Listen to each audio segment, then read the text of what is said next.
Hello there, subscribers. I'm Dark Shades, and I did promise to do a video on the different types of narcissists. So I'm going to do that for you now, and it might help you to have a better understanding of the type of narcissist you are with. We all have, like I said, we all have narcissistic traits. We all have different levels of narcissism, and the way you relate to your narcissist is going to be different in one case, depending what type of narcissist that he or she is. Okay, so do you know someone who thinks they're better than everyone else, but flies off the handle at the slightest criticism? Or if you say no, this probably means you're with a narcissist. Okay, so narcissists believe they are unique or special, and they can only be understood by other special people. They only want to associate and be associated with other high status people, places, and things.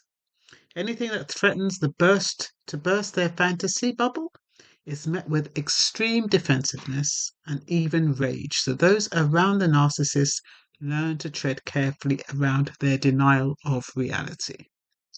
They truly believe that whatever they want, they should get. They also expect the people around them to automatically comply with their every wish and whim. So, where did I take that from? I took that from helpguide.org. Mental disorders. I'm sure narcissists wouldn't want to be categorized as having a mental disorder. Can you imagine? Can you imagine? They'd be in a front, wouldn't it? Anyway, the first one, adaptive narcissism. This is the one that is kind of it's kind of warm and friendly. It's not so bad. And I'm going to tell you what the definition of this is. Adaptive narcissism is when a person with this disorder leans into positive traits. I bet you've never heard of that one before. When we hear about narcissists, it's always so negative, and it's almost like people are taught to treat them all the same, with the same hostility, the same um, attitude, and the same behavior, and the same reactions. And they're all different. They're all coming from different places, they're all coming from different backgrounds, they're all coming from different experiences. So, how can you treat them all the same? So I was quite happy to come across this guide. So adaptive narcissism is when a person with this disorder leans into positive traits such as self-sufficiency and confidence. So they're not there to depend on you. They can actually live their own life quite self-sufficiently. Um, and it can actually be healthy, it says. They may help someone set high ambitions at work, for example, or enjoy satisfying relationships without being over dependent on a partner. Well, I bet you haven't heard of that type of narcissist, have you? So when people are talking about narcissists, it's like, ugh. It doesn't have to be that way. So you have to kind of work out which one you've got. And I guess, judging from the responses, most of you have got covert narcissists. You've happened to buck up on one of them. But just so you know, they're not all the same.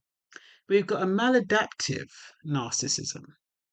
On the other hand, is characterized by the toxic traits such as sense of entitlement and willingness to exploit others. And they've got different forms of maladaptive narcissism, and that includes all the bad ones like overt or grandiose narcissism. Overt narcissists tend to be extroverted but also uncooperative, selfish, overbearing.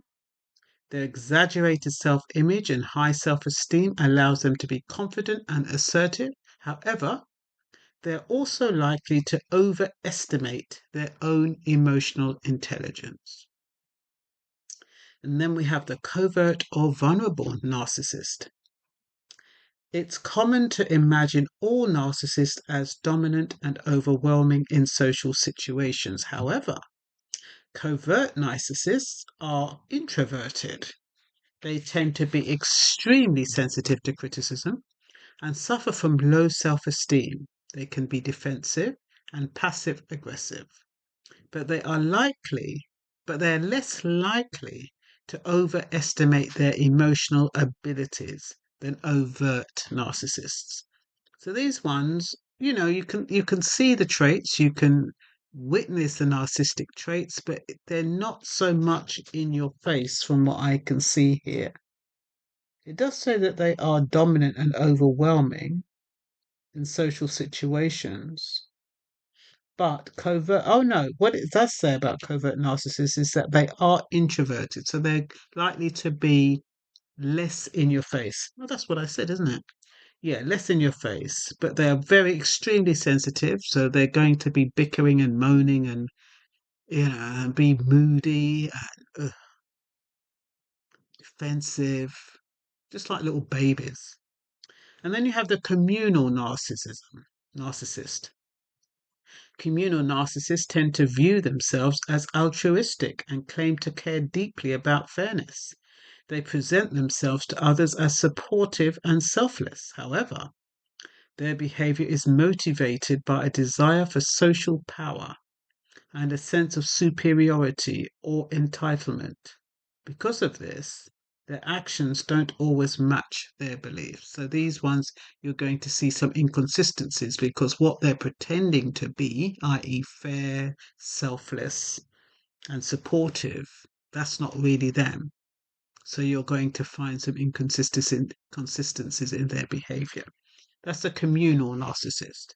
And then we have the antagonistic narcissist. I don't think I'd want to meet one of them. In contrast with the communal narcissist, antagonistic narcissists take a highly competitive approach to social interactions. They often exhibit zero-sum thinking, believing that every situation has a loser and a winner. This view of the world leads them to be aggressive and hostile. They may be quick to disparage others and slow or unwilling to forgive.